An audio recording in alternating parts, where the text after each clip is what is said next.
Hi guys, Robboy46 here, welcome yourselves back to MotoGP 21 on the Xbox Series X. Now today I'm doing 100% race distance at Le Mans, and I'm going to be talking about the Le Mans Grand Prix which we had at the weekend. If you haven't watched any of the racing, obviously turn off now, there will be spoilers ahead. So yeah, you've been warned. Now I am using Jack Miller. That was more luck than anything, because what I've decided to do is, because I record the gameplay before the actual race itself, I'm basically using the previous winner every week. So because Jack Miller won at Jerez, I decided to use him here at Le Mans as well.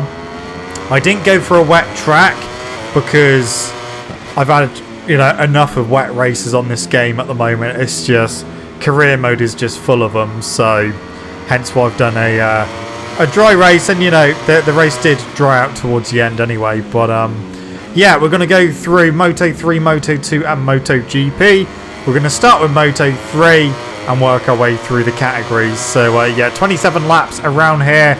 It's actually a really good race, what's on screen now. And yeah, I actually played pretty well, which was nice to do as well. So let's start off with Moto3. And yeah, it started off as a wet race. It was, it was always going to be a bit of a hectic race for Moto3. It usually is in the dry anyway, but throw a bit of wet weather in the race, and yeah, it throws a little bit of chaos. And yeah, it did kind of spread out a little bit, which is not really like Moto3 very often. Sometimes you might get a little bit of a breakaway towards the end of the race, but yeah, there was a couple of them that were quite a bit quicker than everyone else, and it kind of looked like they were mainly taking a few liberties, and you thought, maybe they're going to end up crashing at some point. But yeah, it was a good race. Niccolo Antonelli didn't really get too far into the race before he went down. So yeah, Antonelli, who was in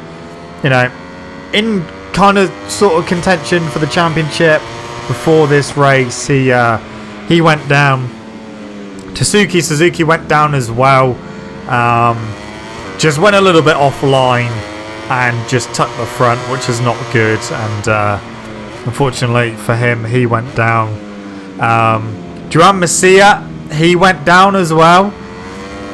With the tricky conditions, took him out. Pedro Acosta as well into turn 3. Turn 3 has been the site of a lot of crashes throughout the weekend in all three categories.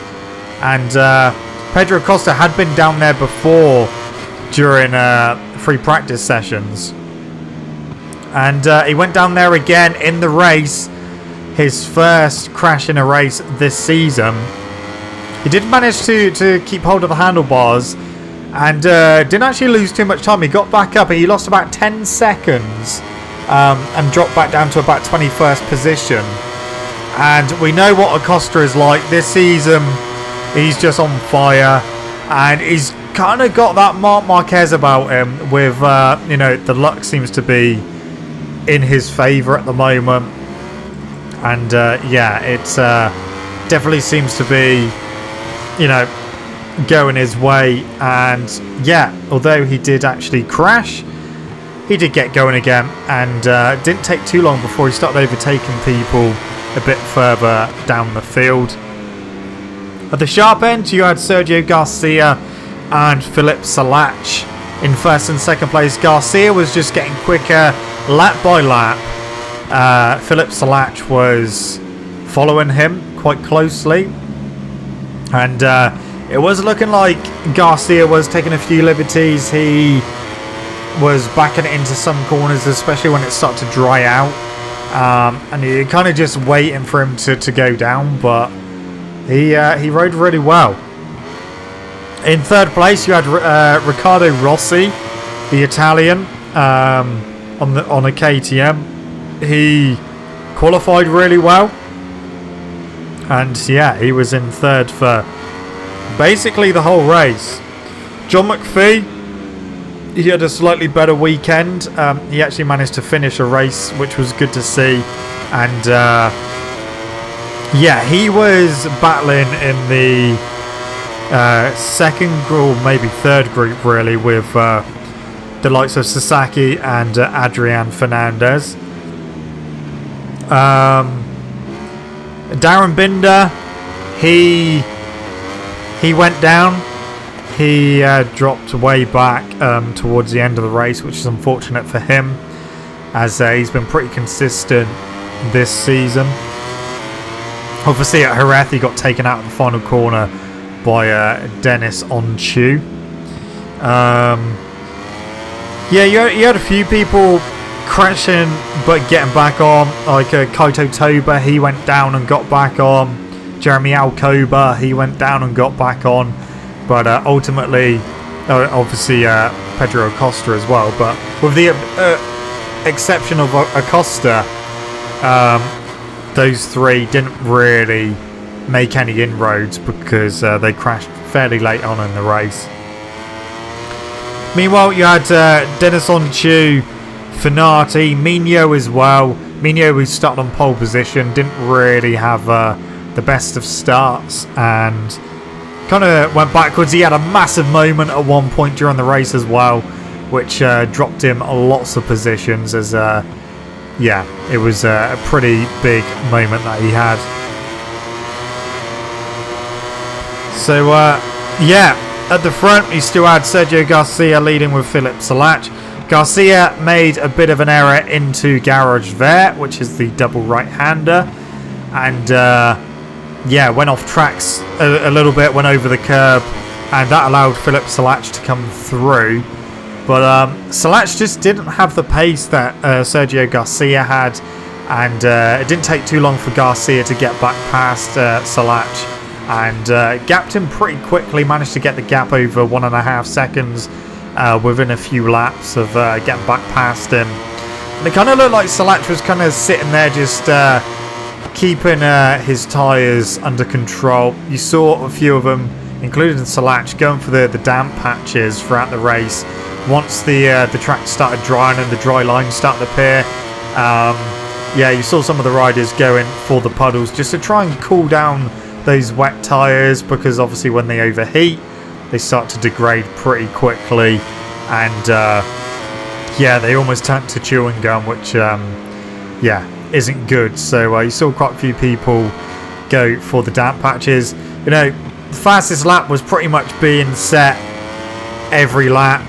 I know John McPhee towards the end of the race, he set a really good lap pace, and towards the end he was not that far behind Riccardo Rossi. He was, I think it was about 1.5 seconds. He got it down to about 0.8 of a second on the final lap. But then Riccardo Rossi put in the fastest lap of the race on the final lap, which meant that he then pulled away from McPhee again. So McPhee just got going a little bit too late to be able to get back on the podium.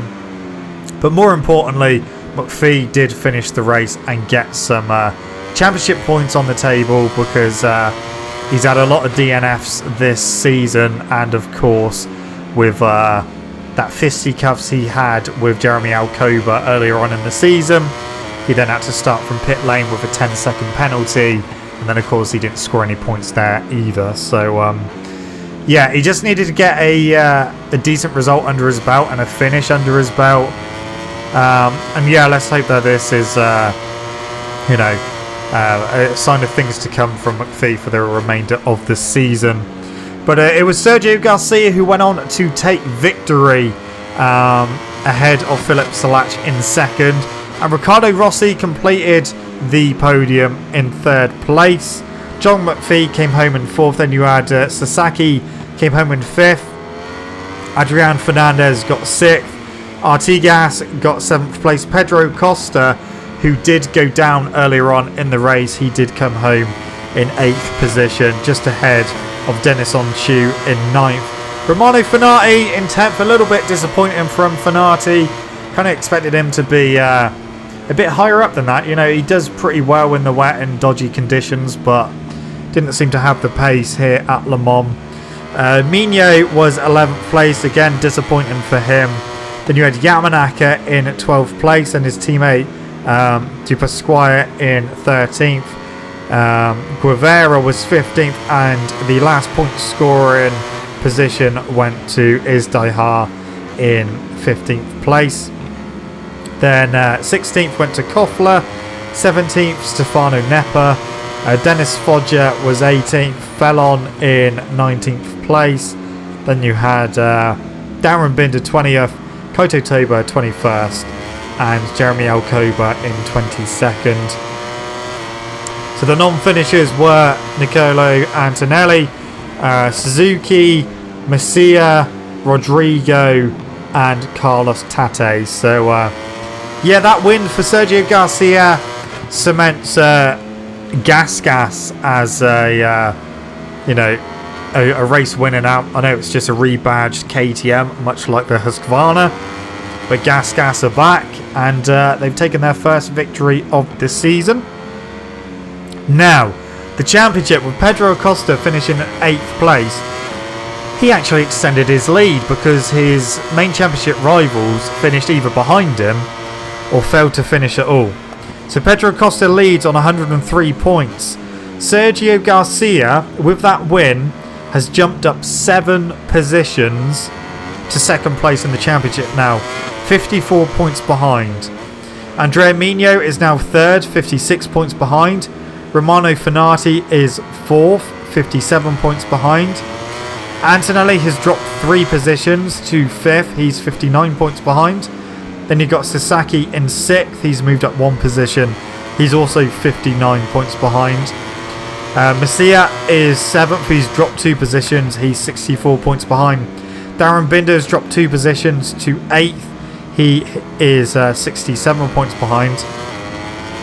And Philippe Salach has now moved up 9 positions, he's now 9th, 73 points behind. So even though it wasn't a good day at the office for Acosta by his standards, he still has a really, really good lead in the championship, really healthy. And yeah, it went well for him despite the crash, and yeah, he now leads the championship by 54 points. Now then, we're going to go over to Moto 2 now. And you may remember last year at Le Mans, which was pretty tricky conditions again. We had the Brits of Jake Dixon and Sam Lowes, 1st and 2nd. Both of them didn't qualify that well. Lowes qualified down in 10th position. Jake was a bit further behind. But yeah, not really a good day for the Brits in Moto 2, that's for sure. We'll get into that a little bit in a second. But yeah, it was a pretty strange race because the track had started drying out even more. Obviously, by the time Moto 3 had finished, then Moto 2 went out. They went on slicks because it was dry enough for slicks. And it was a pretty hectic race again. A lot of DNFs, which we'll get into as well. And yeah, the first DNF came on the first lap, and that was Aaron Canet. That was into the BTSs, which we're literally going into now. He just tucked the front into there. There was a bit of a damp patch under the little sign just before you tip into the BTSs, which I think pretty much caught him out. But yeah, he didn't finish the first race. It's an interesting race with Marco Bezzecchi leading for a little bit, but then he soon got chased down by Raul Fernandez. And once Fernandez got into the lead, that was it. He was just able to open up a small gap and managed to keep it there. Remy Gardner didn't get the best of start. Sam Lowes got past Gardner at one point, and it looked like Lowes was in a good position to start making his way forward. There was an incident between Fabio Di Giannantonio and another rider, Hector Garzo, which meant that Digi had to do... Wait, he got given a 2 long lap penalty because of that incident. So he obviously had to take the long lap penalty. Actually, I think it was just the once he had to do it. However, he touched the white line on entrance which then invalidates your long lap penalty, which means that you then got to do it again. So he did have to do it twice, but only because he invalidated it the first time. It is a hard long lap penalty to actually do. I have tried doing it just in a quick race before, and because it is a blind entrance, it's very difficult to get your entrance right. And yeah, he kind of cut the entrance a bit, then went wide onto the green on the outside, and ultimately lost more time because of that mistake. But race direction, because of the rules, they're trying to follow him to the letter at the moment, and that ultimately led to Digi having to do another long lap penalty because he failed to do it correctly the first time. But yeah, you had a fierce battle between Marco Bezzecchi, Remy Gardner, Tony Arbolino as well. He was up there in 4th position for a lot of the race. Bo Bensnyder as well, he was quite high up. And yeah, it was looking good for the, I won't say front group, because the front group was pretty much just Raul Fernandez by himself. Yeah, Sam Lowes was making his way through the pack and then into Garage Vert. He tried to put up the inside of Xavi Vierge, but Xavi Vierge basically just closed the door, and then Lowes lost the front and took them both out. So yeah, not good for Lowes or Vierge. They both went down, and that was the end of both of their races. They did try to get going again, but yeah, it wasn't meant to be. So those two were out. Augusto Fernandez is on the other Mark VDS rider. He crashed out a bit earlier on in the race. Alonso Lopez, he crashed out. Stefano Manzi crashed out. Sam Lowes, Vierge, they both crashed out, obviously. Joe Roberts, he crashed out. He was in the leading group at one point as well, and he went down. Hector Garzo, he got helped out by Digi, and then Digi got the long lap penalty.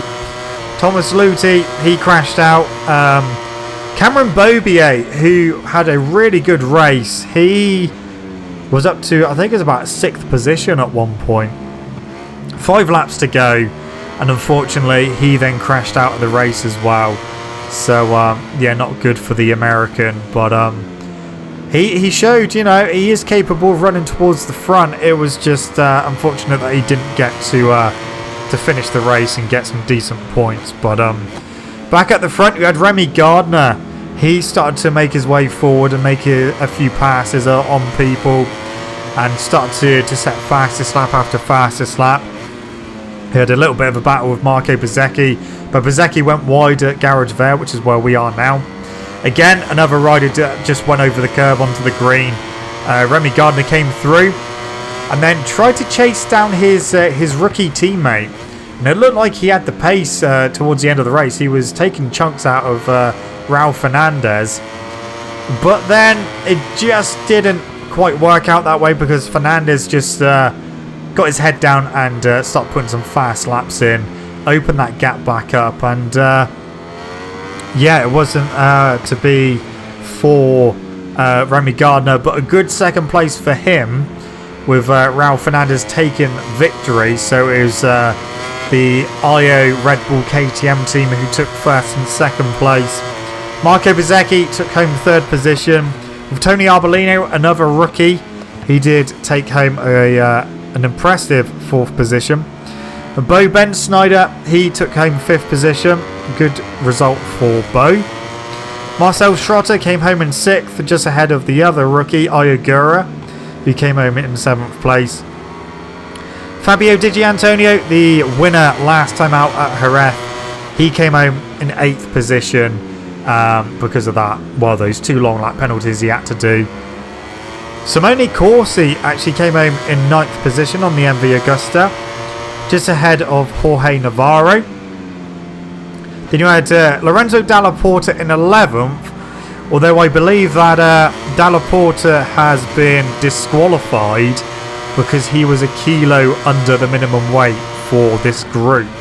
So I don't think he actually got classified in the end. So Chantra, who finished 12th, I guess will get 11th. Then Bullago got 13th. Ramirez got 14th, and Albert Arenas got 15th. But I guess the last point scorer would actually go to Sairin, who was 16th. But he'll obviously get moved up to 15th. Barry Boltus was 17th, Lorenzo Baldassari 18th, Jake Dixon, not really a good race for Dixon, he came home in 19th, Vietti 20th, and Marcon came home in 21st. So yeah, pretty hectic race, but Raul Fernandez played it brilliantly and just managed to do what he does best, and just, you know, manage the lead, get into the lead as quick as he could, and then just manage it from there on in. And, you know, considering he's a rookie in the class, that is definitely a class act, that's for sure. Now, going over to the championship, and because Remy Gardner managed to take home second position, he does remain in the lead of the championship, but only by 1 point. He's got 89 points. His rookie teammate has 88 points, 1 point behind. And then you got Marco Bezzecchi, who's moved up to third. He's 17 points behind. And that DNF for Sam Lowes has dropped him 2 positions from second down to fourth, 23 points behind. So, you know, he's not out of it by any shot of the imagination at the moment. But, you know, he has got some work to do now as Lowes. And, yeah, it just doesn't seem to be in his favour at the moment. But, yeah, he needs to reset, and you know, we got Mugello next weekend, or this coming weekend, so yeah, he needs to get ready for that. Hopefully it'll be a dry race at Mugello, but yeah, he's less than a race win's worth of points behind the leader, so not too bad. Gigi Antonio is still in 5th, he's 29 points behind, and then there's a pretty big gap back to Joe Roberts, who's in 6th. He's 58 points behind. Aaron Canet 7th. He's 59 points behind. Marcel Schrotter has moved up 3 places. He's also 59 points behind. And then 1 point behind them is Ayogura in 9th. He's moved up to 9th. He's 60 points behind. So, yeah, it's at the moment between the top 4. Although Digi isn't completely out of it. He's 29 points behind. You know, another decent result like Jerez, and obviously Digi could easily put himself back into the picture, so we'll have to wait and see what happens at Mugello. Obviously it will be Digi's home race, so yeah, we'll have to wait and see. But it was a good race, and towards the end of Moto2 you could see the dark clouds coming over the track, especially towards the left hand side of where we are now. And it was just getting darker and darker. It didn't rain for Moto2. And yeah, then it was time to go over to MotoGP. And it was declared, obviously, a flag-to-flag race. They started on slick tyres. It hadn't started raining at this point. So, yeah. The rain was due at some point during the race. No one really knew when it was going to come in. Some of the teams thought it was going to come in at about, I think it was about 3 p.m. But yeah, it wasn't looking like it was going to be a dry race for the whole race. And yeah, MotoGP was absolutely chaotic. And yeah, it just wasn't what we expected it to be. So from the get-go, you had Jack Miller managed to get into the lead. You had Fabio Quartararo there in second position. You had Maverick Vinales, he was there as well, just behind them.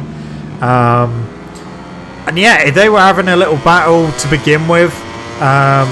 Valentino Rossi, he was in a pretty good place as well on the opening lap.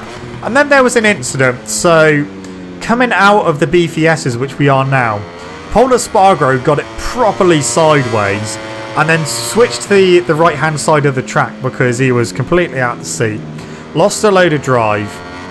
We had Rossi go to the left of him, and Morbidelli tried to go to the right, and then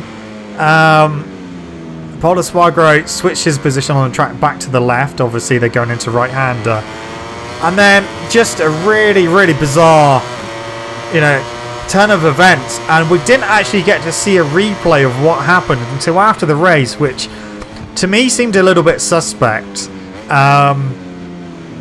Basically, it was quite hard to see, and we didn't really get a good picture until after the race. But yeah, Pol Espargaro kind of just cut in front of Morbidelli. Morbidelli then hit Pol Espargaro, the back of Pol, and Morbidelli went off and went in the gravel and then went down. He did remount and get going again, but that also meant that Pol Espargaro then got sat up because obviously he got hit, and then that caused him to then hit Rossi, and then that made Rossi go very, very wide and lose a load of positions. He was, you know, in the top 6 at that point, and then he dropped back down to, I think it was about 12th or 13th. But yeah, it was just a bit weird that we didn't see that incident again until after the race. And what makes it even more weird is that we saw loads of more crashes, which we'll get to soon.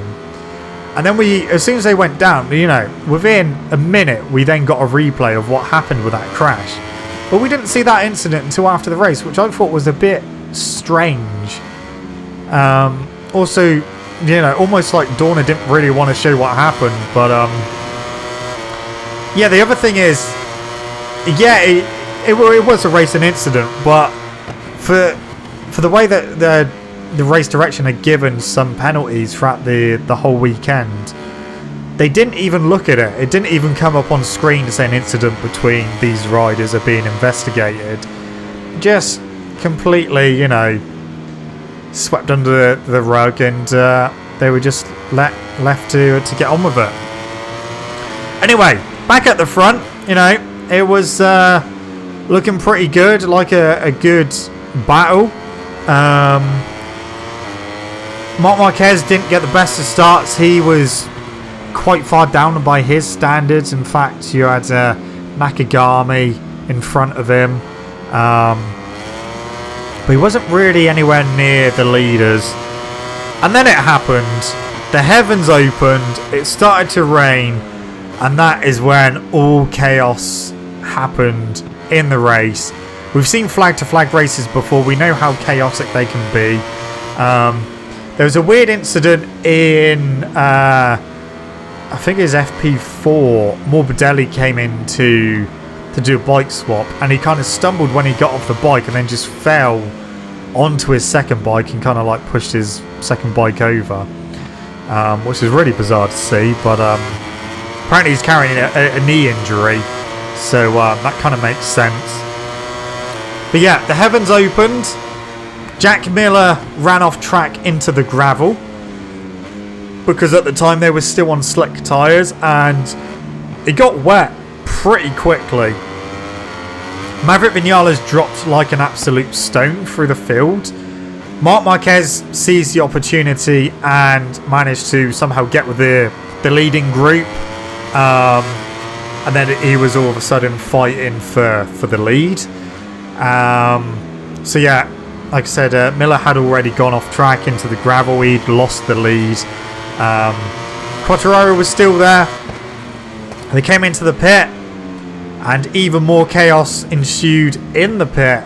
Quartararo was basically the first one to come in, even though Marquez tried to overtake him going into the pit, but it was basically side by side to Quartararo going in. And the pit entrance is a little bit tricky as well, because it's almost like a hairpin turn going into the pit. But luckily everyone got through there okay. Then we saw Quartararo get confused, stop at the wrong place, basically stopped in Maverick Vinales' spot, and then realised once he got off the bike that he was about to get on Vinales' bike. And then I had to run behind and get to his side of the garage and then get on his second bike, which then meant that Marc Marquez came out of the pit in the lead with, I think it was Alex Rins who was then second. And yeah, he was Quartararo found himself down in third place. You had Joan Mir he was a bit further back in the race, especially when it started raining. But coming out of the pit, basically into the chicane, Alex Rins crashed. He lost the front, then got back up, remounted, and got going again. Not long after he crashed, you had Joan Mir crash as well, and that was the end of Mir's race altogether. Jack Miller and Pecco Bagnaia both got a 2 long lap penalty because they both sped in pit lane. So just before you get into the pit lane, there's a sign for 60 kilometers an hour, and Miller was doing 71 when he entered the pit. And yeah, so he got a two long lap penalty, as did Bagnaia. Marc Marquez had quite a big lead, and then coming through this corner here, he got it lit up and high-sided himself into the gravel and went down. It was quite bad as well because he actually landed on his injured arm as well, but not enough to stop him getting back up and getting his bike back up. He'd lost 2 wings off of his bike on one side, but he did remount and get going again, but by this time he was way out of the points and yeah, way behind anyone else. So you had Quartararo leading at this point, and he had quite a big lead. Jack Miller managed to get up to 2nd place. Managed to get the gap down to about 1 second. And then obviously he had to take his long lap penalties, which he done in a pretty quick succession, as did Bagnaia. Neither of them had issues doing it. They both done it cleanly and quickly. And in fact, on one of the laps that Miller took his long lap penalty, he done exactly the same lap time, or near enough the same lap time, as what Quartararo done without doing the long lap penalty. So it seemed that the Ducati of Miller just seemed to have slightly better grip on exit of corners, and obviously he had slightly more confidence in the rain. Quartararo doesn't really like the in-between conditions because it had stopped raining at that point, and the track was starting to dry out. So, you know, it started off dry, it got wet, and then it started to dry out again, which was really weird. We didn't know whether we were going to have to see the riders go back in for a second time and then switch back to slicks. But that didn't happen. So a bit further down the order, Lorenzo Savadori, who had a fantastic weekend up to this point, his Aprilia blew up. So that was the end of his race, and there were a few concerns of maybe he might have dumped some oil on the track. Luckily he hadn't, so that was you know, okay. They didn't have to red flag the race or anything, so that was fine, but not a good day for him. Alex Rins went down for a 2nd time, and then that was then the end of his race altogether. He couldn't remount, and that was his race done. So both Suzukis were out at this point. Miguel Oliveira, he also went down, and that was the end of his race. He was not in a bad position at the time, but yeah, unfortunately for the Portuguese rider, he went down.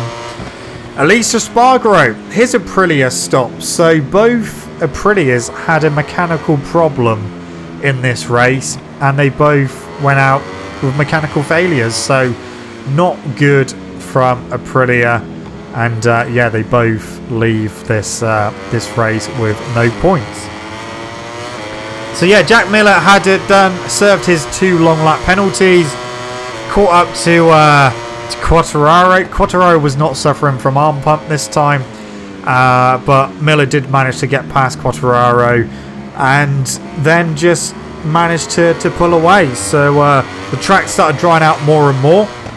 Johan Zarco, who was fairly far down at the time, I think he's about 5th place. He was quite far behind some of the other riders. There were some big gaps emerging, but he got his head down, and the Frenchman started chipping away, started going like nearly 2 seconds quicker than the likes of Quartararo, and started you know, taking big chunks out of the gaps and really closing down. Marc Marquez at one point was then the fastest rider on track, and he was going about 2.5 seconds a lap quicker than Miller was in the lead. However, because he was pushing too hard, Marquez then had a second crash, and that was then the end of his race. He just didn't try to go about it in a sensible way. Obviously, the old Marc Marquez came out to play, and ultimately he went down for a second time, and that was his race over completely. So Zarco started making his way forward. Alex Marquez was up to I think about 4th or 5th at one point, and then he started going backwards when the likes of Zarco got past. Bagnaia got past after serving his 2 long lap penalties, and Danilo Petrucci on the Tech 3 KTM, he was showing some good pace. He topped morning warm-up as well, and yeah, the KTM rider was going pretty strong. Zarco then caught his fellow compatriot Quartararo towards the end of the race, managed to get past him and pull away, and that was Zarco up to 2nd position. He tried to close down Jack Miller, but he wasn't able to. At one point it looked like he was going to, but he just ran out of laps to be able to close it down. He started going like 1.5 seconds quicker, which obviously that would have allowed him to catch Miller, but then Miller started up in his pace a little bit more, and yeah, just managed to hold on to the lead. So yeah, Alex Marquez, who managed to get the better of his teammate Nakagami. Nakagami actually rode pretty well, especially when it was dry. He was battling with Marquez. Marquez made a pass on him, but then a few laps later, Nakagami then put a really good pass on Marquez. And yeah, Nakagami is just a good weekend for him, and yeah, but he did get beaten by his teammate Paul Espargaro after that incident on lap 1. He did manage to get inside the top 10. Iker Lecuona, he managed to get inside the top 10 as well. The other Tech 3 KTM rode really well. Not entirely sure what happened with Rossi too much. Obviously, that collision he had on lap 1, I'm not sure if he lost a wing off his bike or anything, but he definitely lost a load of positions from that, and ultimately that did ruin his race. But it was a little bit better from him this weekend. But yeah, ultimately it was Jack Miller who went on to take victory, his 2nd victory, and his this season, his 3rd victory altogether, and his 2nd victory in succession. So yeah, it may have looked like I picked Jack Miller for this race because he won the race.